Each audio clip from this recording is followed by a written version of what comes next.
Deus também saúde a todos com a graça e a paz do Senhor Jesus, amém? Então vamos nesse momento receber a palavra de Deus.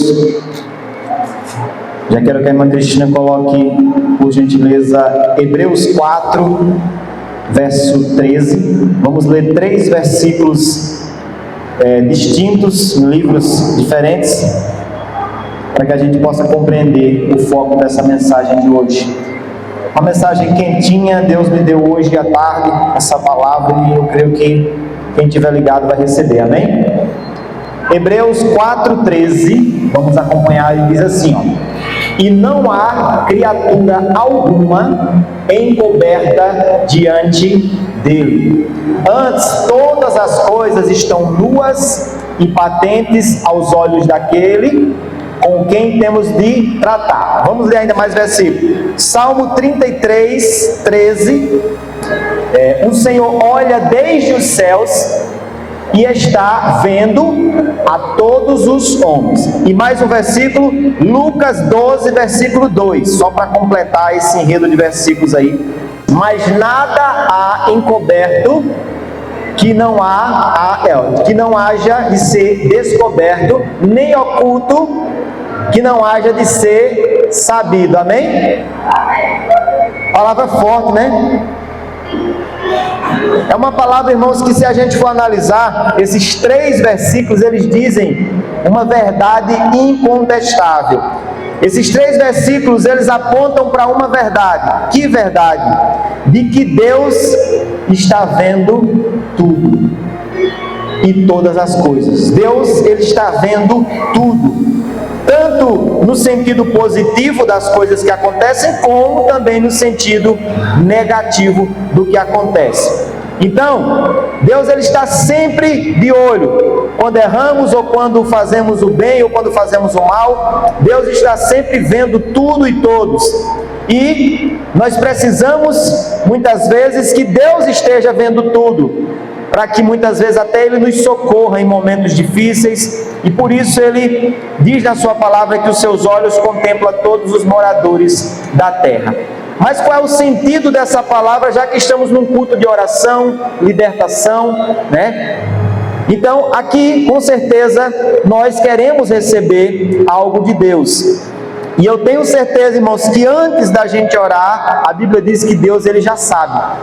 Se a gente for olhar lá no livro de Mateus capítulo 6, do versículo 25 em diante, naquele contexto, ele sempre diz que ele já sabe o que nós precisamos.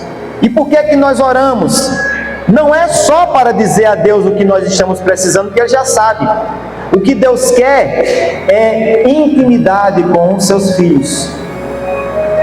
O pai, ele sabe o que o filho precisa, mas ele faz questão que você converse com ele. É muito interessante isso. Deus ele já sabe, mas é interessante que você converse com ele. Ele quer intimidade, ele quer a proximidade com seus filhos. E sobre essa perspectiva, eu posso dar um tema a essa palavra: Deus está te vendo. Qual o tema? E ainda sobre essa perspectiva de que Deus está te vendo, a visão dele pode trazer 2 coisas. A primeira, juízo, e a segunda pode ser honra. Quais as 2? A primeira é e a segunda é. Então, nós essa noite vamos aprender que Deus está vendo tudo, e de acordo com o que ele está vendo, ele aplica o juízo ou honra. E aí você já está ligado que você tem que fazer uma escolha. Você quer o juízo de Deus ou você quer a honra de Deus? Vai depender da nossa conduta, vai depender da nossa vida. O que é que nós estamos plantando? Eu faço mais uma pergunta: o que é que Deus está vendo? Quando Deus olha do céu para a terra, o que é que Ele está vendo em mim? O que é que Ele está vendo em você? A Bíblia já deixou bem claro, eu citei 3 versículos para não parecer que era isolado, 3 versículos dizendo a mesma coisa, que nós podemos ir para qualquer lugar dessa terra, como o pastor pregou aqui recentemente. Nós podemos ir para um lugar que ninguém sabe que a gente é crente, mas Ele sabe. Eu posso ficar à vontade aí numa praia, em um resort aí, um lugar qualquer aí, para uma festa, e até para uma balada, ninguém me conhece. Mas os olhos deles estão vendo, os olhos de Deus estão vendo. O Salmo diz: o Senhor olha desde os céus, vê todos os filhos dos homens. E outra coisa, o texto não está dizendo que Deus só vê os seus filhos, ou os santos, ou os crentes, como você queira chamar. Ele está dizendo que Deus vê todos. Então ninguém foge dos olhos de Deus. Então, irmão, essa história da gente muitas vezes querer ter uma dupla personalidade, querer ser uma pessoa dentro da igreja, outra fora, uma dentro da cidade, outra fora da cidade, isso não cola. Deus essa noite está chamando a nossa atenção. Seja a mesma pessoa aonde você estiver, até mesmo dentro do seu quarto onde ninguém está vendo. Na escola, no trabalho. É por isso que ele diz que nós somos sal e luz. Nós temos que brilhar em qualquer canto que nós estivermos. Deus está vendo tudo. Indo um pouco mais adiante, eu quero falar um pouquinho sobre essa questão de quando Deus ele aplica a sua visão. Por exemplo, Gênesis capítulo 6, do versículo 5 ao 6, o texto vai dizer o seguinte: Gênesis capítulo 6, versículos 5 e 6. E viu o Senhor a maldade do homem se multiplicara sobre a terra, e que toda a imaginação dos pensamentos de seu coração era só má continuamente. Só esse versículo mesmo por enquanto. Aqui tem muita coisa para a gente ver, mas eu vou só resumir. Primeiramente, o texto está dizendo que Deus viu, versículo 5. Então, está dentro da perspectiva da mensagem. Deus está te vendo. E quando Deus ele olha, irmãos, ele não está vendo aqui, ó, só por fora não. O texto está dizendo que ele viu, ó, o coração. Deus vê o que está fora e o que está dentro.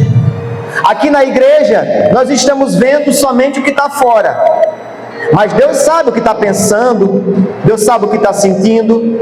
Então, é sobre isso que eu quero trazer essa noite, que nada foge do radar, dos olhos, da ótica soberana de Deus. Ele esquadrinha os nossos pensamentos, como diz o Salmo, conhece o nosso coração, a nossa mente, nada foge dele. Então, irmãos, nós não podemos enganar a Deus, não podemos fugir da justiça de Deus, dos olhos dele. Então, por isso, é muito bom que a gente tenha essa consciência essa noite. Então, o que é que aconteceu aqui nessa passagem de Gênesis? Deus viu que a maldade do homem se multiplicava, Deus viu que era contínua. Outra coisa, irmãos, aprenda uma coisa: Deus nem sempre ele aplica o seu juízo de imediato. O texto ele vai dizer no finalzinho: e era só má continuar. Lá em Apocalipse, quando Jesus ele escreve as cartas a uma determinada igreja, que a Bíblia diz que deu-lhe tempo para que se arrependesse. É por isso que o Salmo 73 começa dizendo: verdadeiramente Deus é bom. É por isso que Malaquias capítulo 3, versículo 6 vai dizer que eu, Senhor, não mudo, e é por isso que vocês não são consumidos. Muitas vezes a gente erra hoje, erra amanhã, erra depois, e eu não vou te dizer que tem uma quantidade segura não, só Deus sabe, mas Deus está nos dando tempo para se arrepender. Deus está nos dando tempo para mudar.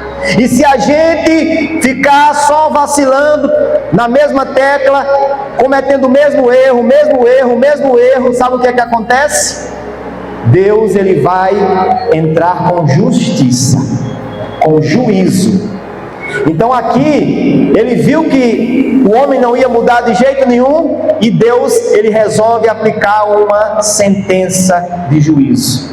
E agora ele resolve acabar com a humanidade. Se você continuar lendo o texto aí, você vai ver que Deus ele sentiu no seu coração, se arrependeu, né, segundo o texto, há um arrependimento, há um sentimento. Então a sequência é: Deus vê, e segundo, Deus sente. E eu quero fazer uma pergunta bem sincera para a igreja. O que é que Deus está sentindo quando olha para essa igreja? O que é, presbítero Luciano, que Deus sente quando olha para mim, para você, para nós? Deus tem se alegrado com a nossa vida? Deus tem se alegrado com a igreja dele na terra? Deus sim, tem se alegrado de um modo coletivo, de um modo particular, individual? Porque uma coisa é certa, nada foge dos olhos de Deus. E aqui está dizendo que quando Deus olhou, ele se entristeceu, Deus se arrependeu, e aí depois ele aplica o seu juízo.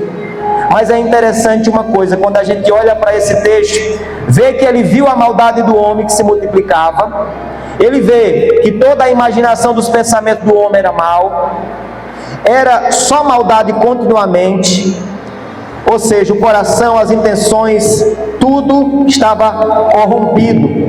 Depois de ver, nós podemos ver agora o versículo 7 de Gênesis, e disse o Senhor, ele aplica agora uma sentença: destruirei de sobre a face da terra o homem que criei, desde o homem até o animal, até o réptil, até a ave dos céus, porque me arrependo de haver feito. Aqui todos sabem que nesse sentido aqui, Deus está triste pela sua criação.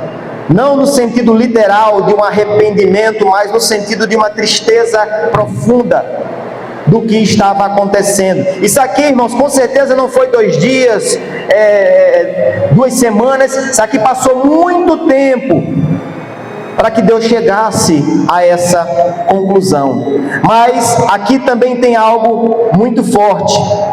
Quando a gente vê esse agir de Deus, a gente pode ver o próximo versículo 8. Coloca aí, irmã Cristina. Diante de uma decisão tão forte de Deus, Noé, porém, achou graça aos olhos do Senhor. Nem tudo está perdido. No meio de tanta coisa errada, no meio de uma geração que nós estamos hoje, Deus, ele está procurando os diferentes.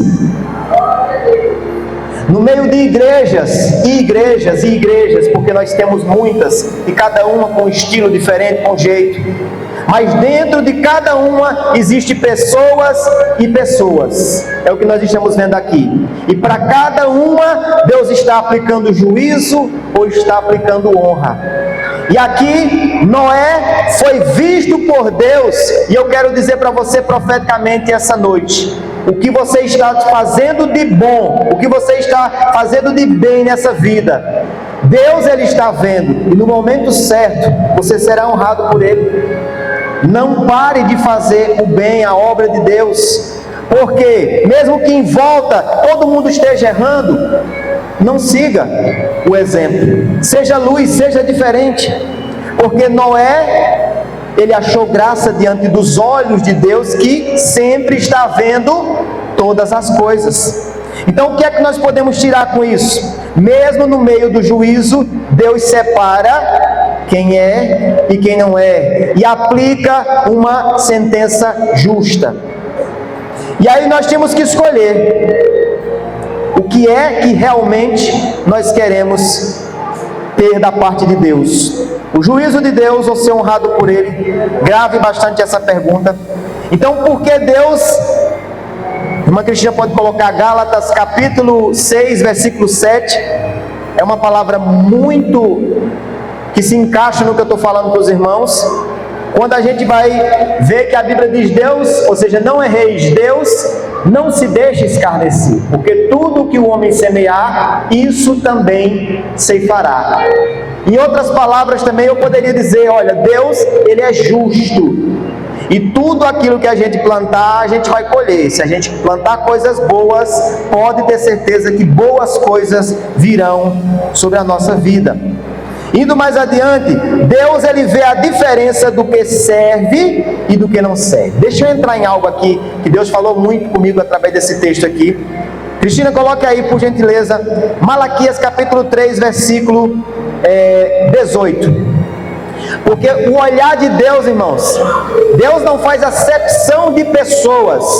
mas Deus seleciona pessoas, no sentido de que Ele olha as atitudes, e são as atitudes que Deus, Ele julga. Deus, Ele ama a todos, mas se você for analisar, a ótica de Deus é sobre a nossa vida, sobre as nossas atitudes. E o versículo diz: então voltareis e vereis a diferença entre o justo e o ímpio, entre o que serve a Deus e o que não serve. Olha que coisa interessante. Você viu que esse texto fala sobre justo e ímpio, serve a Deus e não serve? É porque esse texto ele quer deixar bem claro que não só é crente e ímpio, não. Tem crente também que está agindo como ímpio. São 3 tipos de pessoa aqui nesse texto. Aquele que realmente está lá fora, desviado no mundão, é o ímpio.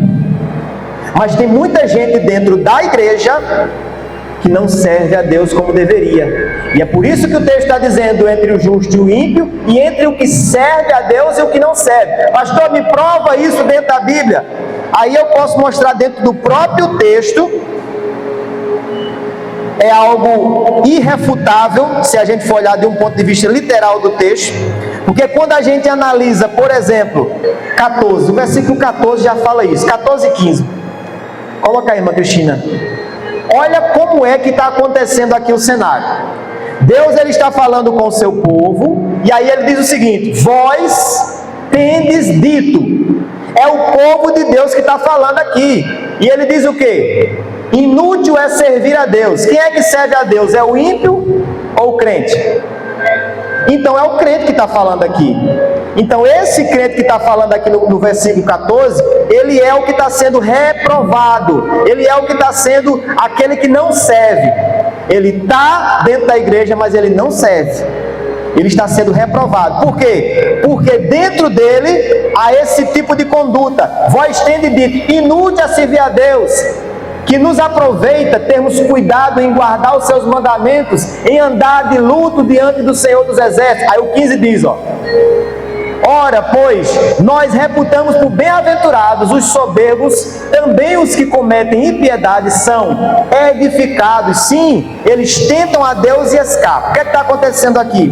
Eles estão fazendo uma reclamação, dizendo que os ímpios faz tudo o que quer, e Deus não castiga, e Deus não entra com punição, e a vida deles é melhor do que a dos crentes. É isso que eles estão dizendo. Eles estão dizendo a mesma coisa do Salmo 73, quando Asaf quase vacila, quando ele começa a sentir inveja dos ímpios, olhando a vida deles crescendo com dinheiro, com posses e tudo mais, e começaram a, de certa forma, ter um pensamento errado diante de Deus. Mas aí vem o porém. Quando a gente vai analisar, Deus agora vai dar uma resposta sobre o que eles estão pensando. Aí você vai ver que a recompensa é que é diferente. A pessoa, ela pode até estar tendo uma vida aparentemente boa, aparentemente próspera, mas Deus, que vê todas as coisas, Ele está vendo o ímpio e está vendo o justo, ou o crente, Ele está vendo os dois.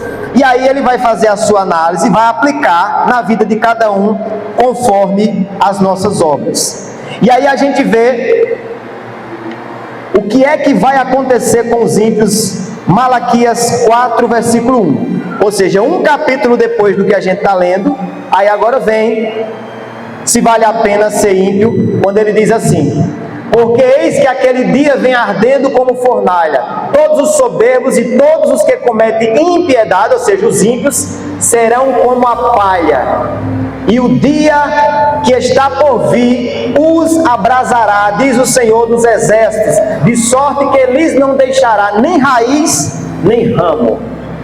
Isso aqui é um contraposto de Jó 14:7, porque lá diz que ainda que for cortada a árvore na parte de cima, mas se ela tiver raiz ainda, ao cheiro suave das águas, ela vai brotar. Mas a justiça de Deus aqui está dizendo que quando Ele entrar com juízo sobre os ímpios, no dia do Senhor, até a raiz será arrancada, ou seja, será o final. Não tem mais jeito para o ímpio. É isso que ele está dizendo. Agora, será que vale a pena servir ao Senhor? Porque o versículo 14 eles estavam dizendo que não vale a pena, porque os ímpios parece que tem mais proveito do que a gente. Mas aí, irmãos, eu quero te trazer algo do próprio texto para a gente se alegrar essa noite. Qual é a recompensa do justo diante de Deus? Pelo menos 3 coisas eu quero passar aqui sobre o próprio texto. Malaquias 3,17. Coloca o 17, irmã Cristina. Malaquias 3,17. Diz assim, ó: e eles serão meus, diz o Senhor. Primeira coisa, Deus está dizendo que se nós andarmos na sua presença, se nós formos os justos que ele espera, se formos aprovados diante dele, é a mesma promessa, né, que, se eu não me engano, foi lida aqui recentemente, que é a promessa de João 14, quando ele diz que vos levarei para mim mesmo. Ou seja, uma das coisas que nós teremos como justos é sermos levados para a presença de Deus, irmãos. Isso com certeza será algo extraordinário. O que o olho não viu, o que mente nunca pode imaginar, é o que Deus ele tem preparado para nós. Mas o texto ainda diz ainda: naquele dia serão para mim joias. Aí ele diz agora, ó: poupá-los-ei, como o homem poupa o seu filho que o serve. Eu quero te dizer, irmãos, que não é que há um favorecimento, mas de certa forma o texto está dizendo praticamente isso. É que na hora de Deus honrar, Ele vai procurar os seus. Ele vai olhar para a terra e Ele vai procurar os seus. Às vezes, diante de uma grande coisa ruim que vai acontecer, os dele muitas vezes são protegidos, como lá no Egito, quando o sangue espergido nas portas salvaram a vida daqueles primogênitos que não foram mortos, estavam protegidos. As pragas caíam no Egito, diante ali do povo, ali de Faraó, mas o povo de Deus estava protegido. Então é isso que ele está dizendo, que vai haver, sabe o que, irmãos? Diante, eu quero ouvir um glória. Ele está dizendo, ó, vai ter livramento. Vai ter livramento. Por mais que muitos acreditem que todo tipo de mal vai cair sobre todos, Deus está dizendo que vai ter livramento. Seja como for, há livramento. Ele sabe com quem, né, Ele vai estar permitindo. E ainda o texto faz outra promessa, né? Poupá-los-ei como homem. O versículo 16, esse é forte demais. Já que a gente está num culto de oração, pega essa palavra. O 16 está dizendo: então aqueles que temem ao Senhor falam frequentemente um ao outro. Sabe o que é? Sabe o que é isso aí? Ele está dizendo, em outras palavras, quando você está conversando com aquele teu amigo, dizendo: mas rapaz, como eu queria, aí você diz, comprar aquele carro, comprar aquela casa, sair do aluguel, ou seja, qual for a benção que você está comentando. Mas rapaz, eu passei ali numa concessionária, eu passei ali numa rua, eu vi aquela casa. Eu estou falando sobre coisas materiais, irmão, porque o texto ele me dá essa base para isso. Ou seja, a pessoa está conversando sobre algumas coisas que ela sente desejo, que ela sente vontade de possuir, e ela nem orou, mas o tema da mensagem é: Deus está te vendo.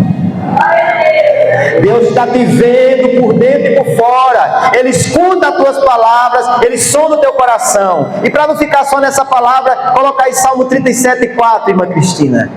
Tem horas que você não precisa nem orar. Sabe por quê? Porque se você honra a Deus, Ele te honra. E diz assim: deleita-te, pois, no Senhor, e Ele concederá o que deseja o teu. Não estou dizendo que nós não temos que orar, irmão. É agora a hora de orar, porque está chegando uma hora difícil. O Filho do Homem está para voltar sobre a terra e muitas coisas estão se cumprindo. Mas o que eu estou dizendo é que vai haver momentos que Deus vai nos surpreender, até mesmo antes da oração.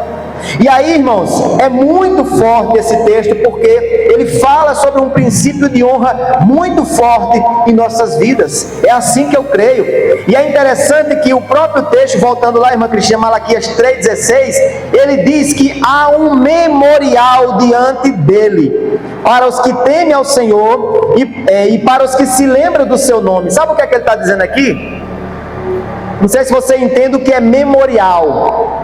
Se você for olhar aqui no original, tanto no grego como no hebraico, vai falar sobre um livro de memórias.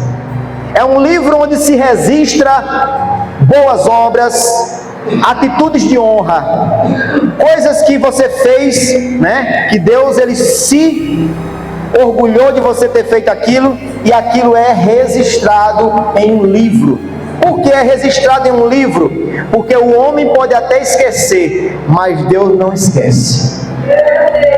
O homem pode até não reconhecer, e nós não estamos aqui para isso. Nós não devemos buscar o reconhecimento. Tem pessoas que fazem a obra de Deus, mas chega um momento que não é reconhecido, que ninguém dá um obrigado, e ela diz: eu não vou fazer mais. Eu quero te dizer essa noite e te encorajar: não para de trabalhar para Deus, porque o livro dele está sendo escrito cada boa obra que nós fazemos.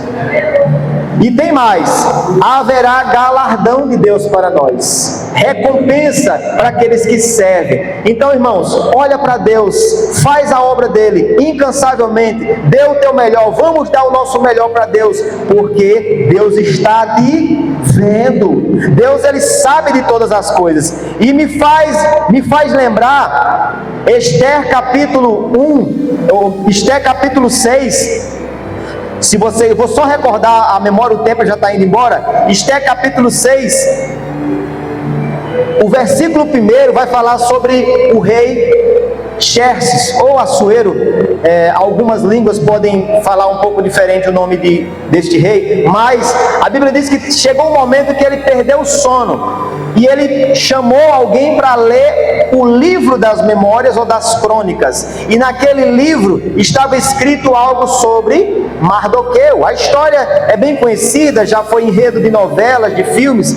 E a Bíblia diz que Mardoqueu, ele denunciou planos contra o rei, foi provado que ele estava certo, alguém queria tirar a vida do rei, e ele salvou a vida do rei. E aquilo, foi escrito para que ninguém se esquecesse. E o rei mandou ler, e ele disse: o que é que foi feito com Mardoqueu, esse homem que salvou minha vida? E alguém disse: não foi feito nada. E quem conhece a história sabe que ele chama Amã, que é um dos principais ali do seu reinado, é o ministro dele, e ele vai fazer aquela pergunta, né?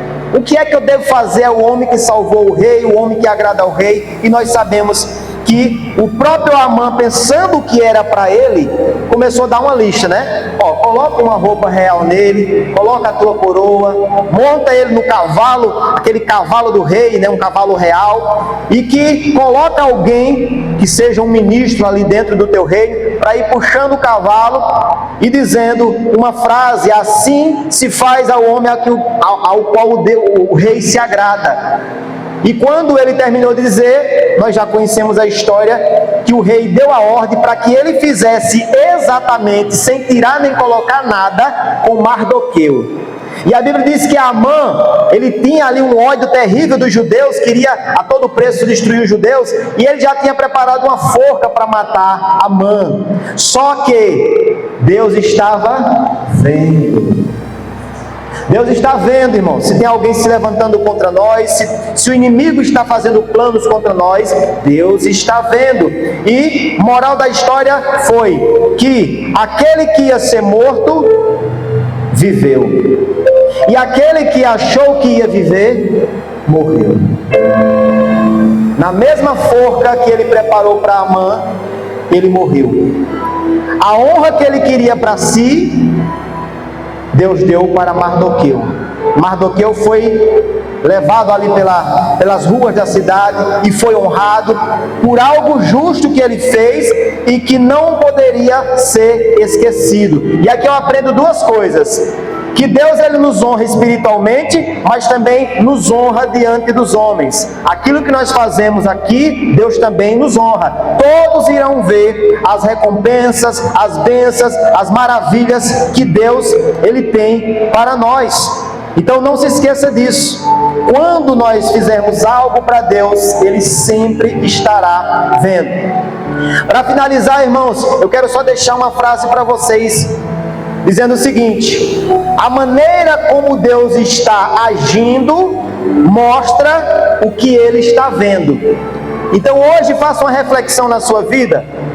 porque talvez o que esteja acontecendo na sua vida seja um reflexo do que Deus está vendo. Isso aqui é algo para você falar com Deus e refletir. Por quê? Porque aquilo que Deus está vendo na nossa vida reflete de volta. Então nós temos que analisar se está acontecendo coisas boas ou se está acontecendo coisas ruins, se estamos sentindo alguma coisa, né, sendo como um juízo de Deus alguma coisa, porque uma coisa é certa, irmãos: Deus, Ele é justo, Ele é fiel para nos honrar ou aplicar uma correção, como um pai que vê o filho errando e aplica a sua disciplina, e nós temos que ser humildes para receber diante de Deus. E eu finalizo dizendo para você o seguinte: Deus está vendo você e sua família. Em Gênesis capítulo 21, 17, Ele vê o choro do filho de Agar, Ismael.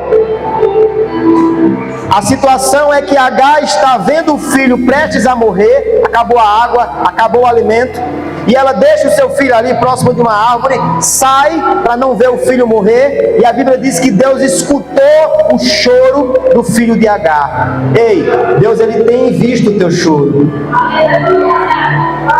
O teu choro não escapa dos olhos de Deus. A tua oração não escapa dos ouvidos de Deus. Isaías 59. A Bíblia diz que Deus, Ele está vendo todas as coisas, irmão. Nada escapa dos olhos de Deus. E se Ele tiver que cumprir o Salmo 46, dizendo que Ele é socorro bem presente, Ele vai estar ali para estender as mãos e te ajudar. E Deus, Ele está vendo tudo o que acontece. Deus está vendo o arrependimento sincero. A Bíblia diz que quando Ele olhou para Nínive, que o povo, né, se arrependeu, Jonas 3,10, Deus viu o arrependimento e se arrependeu do que Ele iria fazer naquela cidade. E Deus está vendo o nosso arrependimento sincero quando há. Deus está vendo muitas vezes quando o povo está desgarrado. Marcos 6,34 diz isso, que Jesus viu que o povo estava sem pastor, estava desgarrado, e Ele teve compaixão vendo aquilo, e Ele começou a ajudar aquele povo. A Bíblia diz em João 11,35 que Jesus, vendo o sofrimento de Marta e Maria, diz dessa forma: vendo o sofrimento de Marta e Maria, diz que Ele chorou. Isso mostra que Ele tem sentimentos quando Ele vê o que acontece em nossas vidas. Ele sofre junto conosco. Não pense que Deus, Ele não sente. A Bíblia diz que o Espírito Santo, ele tem ciúmes, ou seja, mostrando qualidade de sentimentos. Quando nós estamos sofrendo, Deus também, de certa maneira, Ele sente aquilo que nós estamos sentindo. Mas Ele não só sente, Ele também age, Ele traz resposta, Ele traz o livramento, Ele traz aquilo que nós precisamos. E eu vou encerrar só com essa leitura de Lucas 7,11. Coloca aí, irmã Cristina. Eu encerro aqui Lucas 7,11. Esse texto é muito profundo.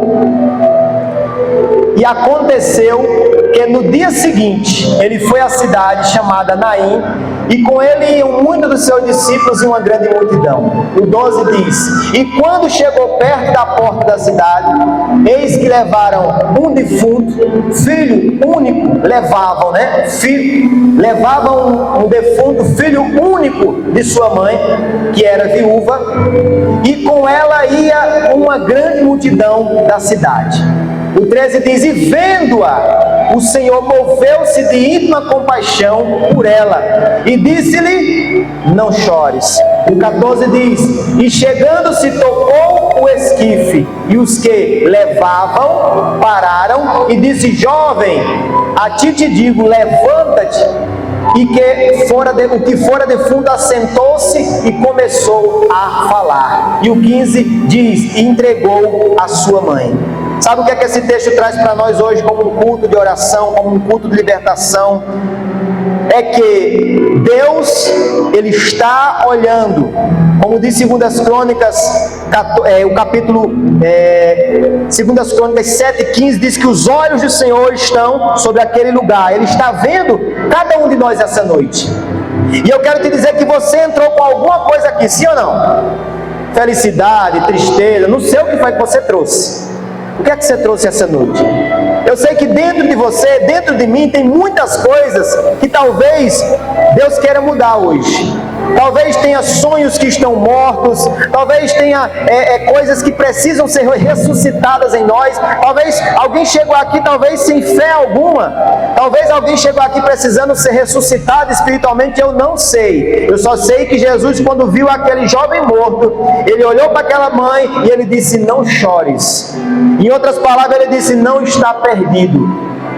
E ele tem o poder da vida, ele tem o poder para ressuscitar, e ele deu ordem àquele jovem que era um defunto, que estava morto, para se levantar. E eu quero profetizar, finalizando essa palavra essa noite, que se entrou alguém aqui que estava com algo morto em sua vida, a fé, os sentimentos, não sei, o casamento prestes a desmoronar, alguma coisa que estava meio que sem jeito, Deus te diz: não chores, e dá uma ordem para que seja restaurado.